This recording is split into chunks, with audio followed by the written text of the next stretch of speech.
ईश्वर अपने साथ है, डरने की क्या बात है।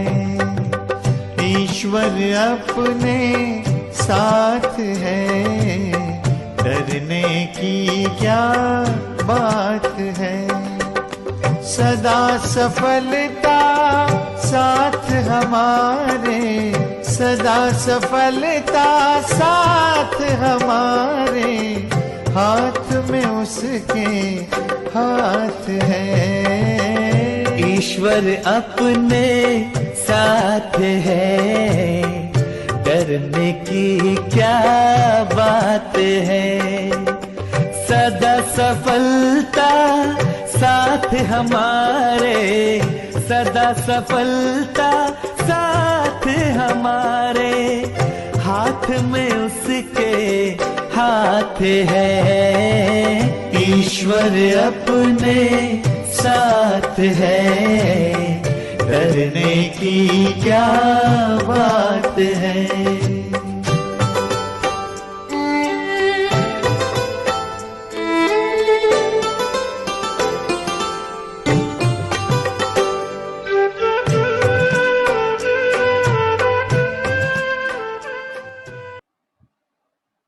ओम शांति।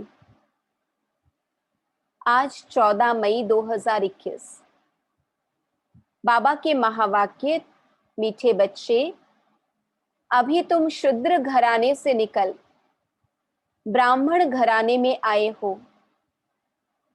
बाप ने ब्रह्मा मुख से तुम्हें एडॉप्ट किया है, तो इसी खुशी में रहो। प्रश्न: कौन सा गुह्य राज ब्राह्मण कुल वाले बच्चे ही समझ सकते हैं? उत्तर: निराकार शिव बाबा हमारा पिता है और यह ब्रह्मा हमारी माता है। निराकार भगवान कैसे माता पिता बंधु सखा बनते हैं, यह गुह्य गुप्त राज ब्राह्मण कुल के बच्चे ही समझ सकते हैं। उसमें भी जो दैवी कुल में ऊंच पद पाने वाले हैं, वही यह राज यथार्थ रीति समझेंगे। ओम शांति। बच्चे बैठे हैं, समझ रहे हैं कि हमारा बाप दादा आया हुआ है। बाप तो इकट्ठा हो जाता है दादा के साथ, तो कहेंगे बाप दादा आए हैं।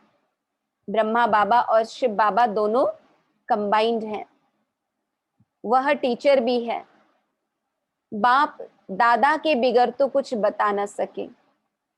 शिव बाबा ब्रह्मा बाबा का तन लिए बगैर हमसे बात नहीं कर सकते। बुद्धि चलनी चाहिए, क्योंकि यह नई बात है ना। अज्ञान काल में याद करते हैं सिंगल को, कहेंगे हमारा गुरु फलानी जगह है, उनके शरीर का नाम जानते हैं। हमारा बाबा, हमारी माँ फलानी जगह है, उनका नाम रूप सब कुछ है। मनुष्यों ने फिर शॉर्ट में लिख दिया है। मनुष्यों ने जो बनाया है उनमें कुछ ना कुछ रॉन्ग है। भल गायन है त्वमेव माता च पिता त्वमेव, यह एक के लिए ही कहा जाता है। बाबा कहते उस एक भगवान को ही माता पिता कह सकते हैं। ब्रह्मा के लिए भी नहीं गाया जाता है, उनका नाम रूप बुद्धि में नहीं आता। न विष्णु का न शंकर का। गाते तो हैं तुम मात पिता हम बालक तेरे, तो भी बुद्धि ऊपर में जाएगी। कृष्ण को याद कोई कर न सके, याद फिर भी निराकार को ही करेंगे, उनकी महिमा है। तो बाप समझाते हैं, यहां जब बैठते हो तो लौकिक संबंध से बुद्धि योग निकाल, पारलौकिक बाप को याद करो। इस समय यह सम्मुख है। भक्ति मार्ग में जो गाते हैं तो आंखें ऊपर करके कहते हैं। बाबा कहते आंखें ऊपर करके कहते हैं तुम माता पिता, हे भगवान कहे याद करते हैं। भगवान जब कहते हैं, भगवान जब कहते हैं तो शिवलिंग को भी याद नहीं करते, तोते मिसल ऐसे ही गाते हैं। लक्ष्मी नारायण के लिए भी ऐसे नहीं कह सकते, यह तो महाराजा महारानी है, उनका बच्चा ही माता पिता कहेंगे, बंधु नहीं कहेंगे। हे भगवान किसने कहा, किसको कहा, कुछ भी पता नहीं। अगर यह ज्ञान होता मैं आत्मा हूं, उनको बुलाता हूं, तो यह समझे कि वह निराकार परमात्मा है, उनका रूप ही लिंग है। बाबा ने कहा जो शिवलिंग का रूप हमने बनाया है वास्तव में वो परमात्मा के लिए ही बनाया है। यथार्थ रीति कोई बाप को याद नहीं करते। अभी हम समझते हैं कि शिव बाबा कोई लिंग रूप नहीं है, बाबा तो ज्योति बिंदु स्वरूप है। उनमें प्राप्ति क्या होगी, कब होगी, यह कुछ भी नहीं जानते, तुम भी नहीं जानते थे। अभी तो बाप के बने हो, तुम जानते हो हमको शिव बाबा ने ब्रह्मा द्वारा अपना बच्चा बनाया है। यह ब्रह्मा माँ है। इस ब्रह्मा माता द्वारा शिव बाबा ने एडॉप्ट किया है। इस समय तुम अच्छी रीति जानते हो हम शिव बाबा के बच्चे हैं। साकार में फिर प्रजापिता ब्रह्मा के बच्चे हैं। प्रजापिता ब्रह्मा द्वारा मनुष्य सृष्टि रचते हैं। ऐसे नहीं कि कोई नई सृष्टि रचते हैं, नहीं, इस समय आकर गोद में लेते हैं, एडॉप्ट करते हैं। शिव बाबा ने ब्रह्मा बाबा के द्वारा हम बच्चों को एडॉप्ट किया है। अब माता पिता कहते हैं तो शिव पिता ठहरा और माता ब्रह्मा ठहरी। उनको कहा जाता है माता पिता। बाप ब्रह्मा द्वारा कहते हैं तुम आत्माएं मेरे बच्चे हो। फिर आत्मा को बैठ पहचान देते हैं कि आत्मा क्या है। कहते भी हैं भ्रुकुटी के बीच में रहती है, स्टार मिसल है और कुछ भी नहीं जानते। यह कह न सके कि आत्मा 84 जन्म भोगती है। आत्मा शरीर द्वारा पाठ बजाती है। भिन्न भिन्न नाम रूप देश काल से आत्मा एक शरीर छोड़ती है तो सारा परिवार ही बदल जाता है। पुनर्जन्म होता है तो नाम रूप मित्र संबंधी सब बदल जाता है। कोई एडॉप्ट करते हैं तो परिवार ही बदल जाता है। नया जन्म होता तो भी सब कुछ बदल जाता। किसी के पास एडॉप्टेड चाइल्ड होकर चले जाते तो भी सब कुछ बदल जाता। माता पिता जिसने जन्म लिया उनको भी जानते हैं, जिससे जन्म लिया उनको भी जानते हैं। फिर जो एडॉप्ट करते हैं उनके घर का बन जाते हैं। यहाँ तुम शूद्र घराने से निकल अब ब्राह्मण घराने में आए हो। ब्रह्मा तन से तुमको एडॉप्ट किया, तुम तो ब्राह्मण कुल में आ गए। यह बातें शास्त्रों में नहीं लिखी जा सकती, यह समझाया जाता है। लिखने से कोई समझते नहीं। बाबा कहते किताबें कोई पढ़ ले तो ये बातें समझ में नहीं आती हैं। जब सम्मुख बैठकर हमें बाबा समझाते हैं या फिर बाबा से जो पहले से सुने समझे हुए लोग हैं हम उनसे सुनते समझते हैं, तभी ये बातें हमें समझ में आती हैं। अभी तुम बच्चे ही जानते हो हम परमपिता परमात्मा की संतान बने हैं। यह हो गई माँ। ब्रह्मा को प्रजापिता ही कहते हैं। इस द्वारा तुम बच्चों को एडॉप्ट करता हूं। यह कितनी गुप्त बातें हैं, सिवाय सम्मुख के कोई समझ न सके। समझेंगे भी वह जो इस ब्राह्मण कुल के होंगे, दैवी कुल में ऊंच पद पाने वाले होंगे।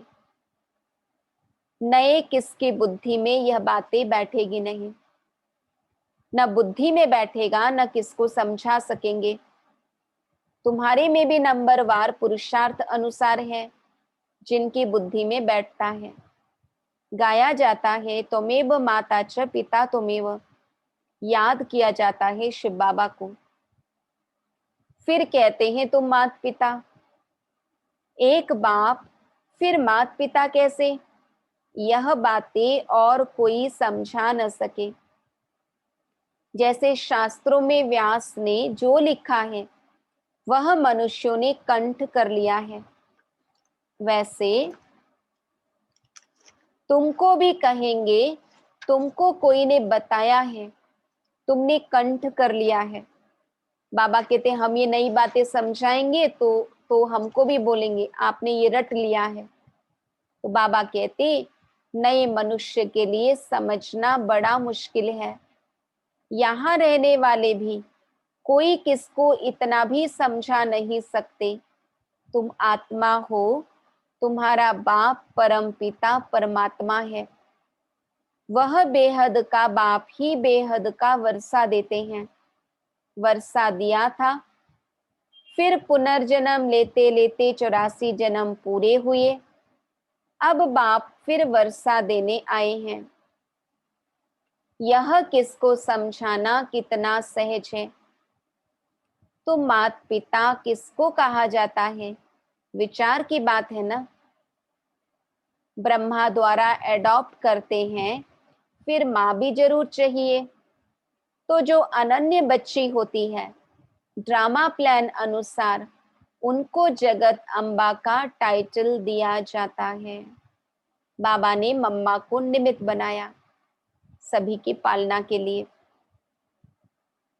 मेल को जगत अम्बा नहीं कह सकते, इनको जगत पिता कहेंगे। इनका प्रजापिता नाम मशहूर है। अच्छा, प्रजा माता कहाँ? तो एडॉप्ट किया जाता है माता को। आदि देव तो है, फिर आदि देवी को मुकर्रर किया जाता है। जगत अम्बा तो एक ही है, उनकी ही महिमा है। जगत अम्बा पर कितना मेला लगता है, परंतु उनके ऑक्यूपेशन को कोई नहीं जानते। कलकत्ते में काली का मंदिर है, बॉम्बे में भी जगत अम्बा का मंदिर है, शक्ल अलग अलग है। जगत अम्बा है कौन, यह कोई नहीं जानते। उनको भी भगवती कहते हैं। अब जगत अम्बा को भगवती नहीं कह सकते, वह तो ब्राह्मणी है, ज्ञान ज्ञानेश्वरी है, उनको बाप से ज्ञान मिला है। तुम सब जगत अम्बा के बच्चे हो, ज्ञान सुनकर फिर सुनाते हो। तुम्हारा धंधा ही यह हुआ। तुमको ईश्वर पढ़ाते हैं, कोई मनुष्य नहीं पढ़ाते हैं। यह ब्रह्मा भी तो मनुष्य हैं। मनुष्य कोई को भी पावन बना नहीं सकते। मनुष्य की बुद्धि इतनी डल हो गई है, जो कुछ भी समझते नहीं है। पतित पावन तो एक ही बाप है, वह आते ही हैं पतितों को पावन बनाने। यह सारी दुनिया तमो प्रधान है, सब पतित हैं। नई दुनिया पावन, पुरानी दुनिया पतित। पुरानी दुनिया में है नरकवासी, नई दुनिया में है स्वर्गवासी। बुद्धि भी कहती है सतयुग में सिर्फ भारतवासी देवी देवताएं होंगे और कोई नहीं थे। अभी तुम बच्चों को यह ज्ञान मिला है। नई दुनिया में पहले सूर्यवंशी देवता थे, फिर चंद्रवंशी हुए, तो सूर्यवंशी पास्ट हो गए। चंद्रवंशी के बाद फिर वैश्यवंशी, फिर शूद्रवंशी आते हैं। बरोबर लक्ष्मी नारायण का राज्य था। तो बाबा कहते बरोबर लक्ष्मी नारायण का राज्य था। अच्छा, उनके आगे क्या था, यह कोई समझ न सके। तुम बच्चों को बाप ने चक्र का राज समझाया है। द्वापर में है वैश्यवंशी, कलयुग में होते हैं शूद्रवंशी। अभी तुम जानते हो हम ब्राह्मण बने हैं। तुमको बाप ने अपना बनाया है, अर्थात शूद्र धर्म से देवता धर्म में ट्रांसफर किया है। अब सूर्यवंशी चंद्रवंशी तो है नहीं, न लक्ष्मी नारायण का राज्य है न राम राज्य है। अब है कलयुग का अंत। कलयुग के बाद जरूर सतयुग आएगा। कलयुग में यह पुरानी पतित दुनिया है महान दुखी है, इसलिए देवताओं की जाकर महिमा गाते हैं, माथा टेकते हैं। अच्छा, लक्ष्मी नारायण को यह राज्य किसने दिया? कोई है जो बता सके? बाबा कहते कोई के भी ख्याल में नहीं होगा, क्योंकि बुद्धि में है कलयुग अभी बच्चा है, 40,000 वर्ष पड़े हैं, इसलिए यह ख्याल आते ही नहीं।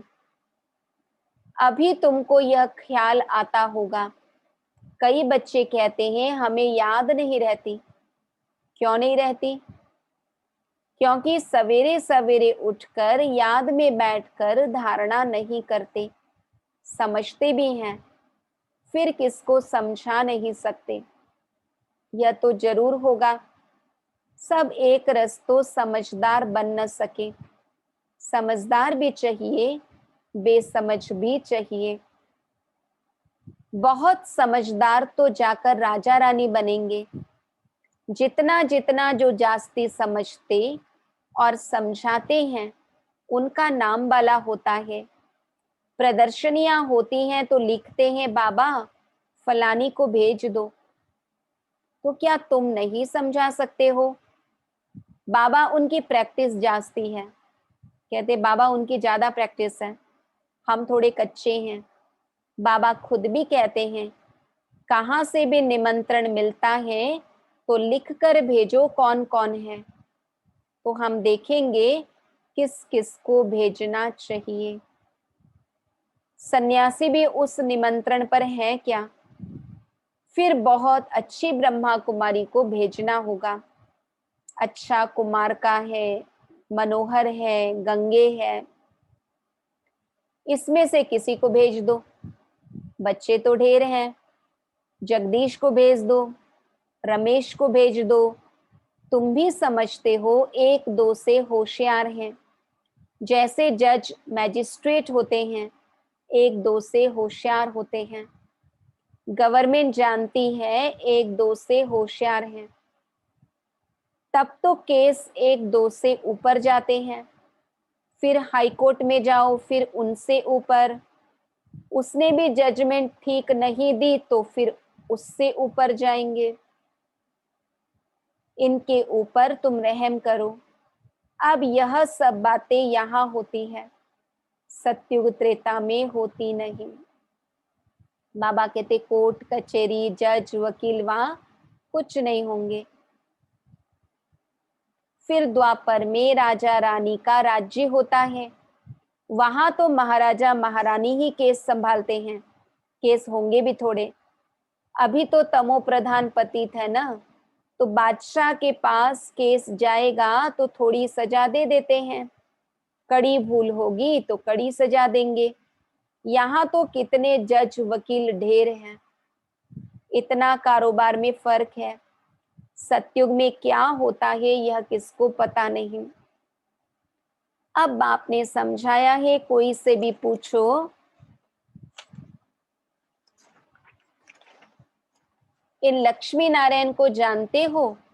जैसे बिरला है, बहुत मंदिर बनाते रहते हैं, तो कोई अच्छा बच्चा हो उनको चिट्ठी लिखे, तुम लक्ष्मी नारायण के मंदिर तो बहुत बनवाते हो, इन्हों को यह राजधानी कैसे मिली? जबकि सतयुग से पहले कलयुग था। कलयुग में तो कुछ है नहीं। देवताओं ने तो कोई से लड़ाई की नहीं होगी। लड़ाई से कोई विश्व के मालिक बन नहीं सकते। विश्व के मालिक जो थे उन्हों के यह लक्ष्मी नारायण के चित्र रखे हुए हैं। अभी तो है कलयुग, यहाँ लड़ाई चलती है हथियारों की। बाप ने समझाया है क्रिश्चियन धर्म वाले ही आपस में मिल जाए, आपस में प्रीत रखें तो विश्व के मालिक बन सकते हैं। परंतु विश्व के मालिक तो लक्ष्मी नारायण ही बनते हैं। बुद्धि कहती है यह आपस में मिल जाए तो मालिक बन सकते हैं, परंतु बाबा कहते ये ड्रामा में लॉ नहीं है। परंतु सतयुग में किंग क्वीन तो कोई बन न सके, ड्रामा ही ऐसा बना हुआ है। अभी हम फिर से योग बल से स्वर्ग का वर्षा ले रहे हैं। तुम बता सकते हो, कल्प पहले भी संगम पर बाप से पद पाया है, 84 जन्म पूरे हुए, फिर से वर्षा ले रहे हैं। अच्छा, मीठे मीठे सिक्के लधे बच्चों प्रति माता पिता बाप दादा का याद प्यार और गुड मॉर्निंग। रूहानी बाप की रूहानी बच्चों को नमस्ते। हम रूहानी बच्चों की रूहानी बाप दादा को याद प्यार, गुड मॉर्निंग और नमस्ते। धारणा के लिए मुख्य सार, स्वयं में धारणा करने और दूसरों को कराने के लिए सवेरे सवेरे उठकर बाप की याद में बैठना है।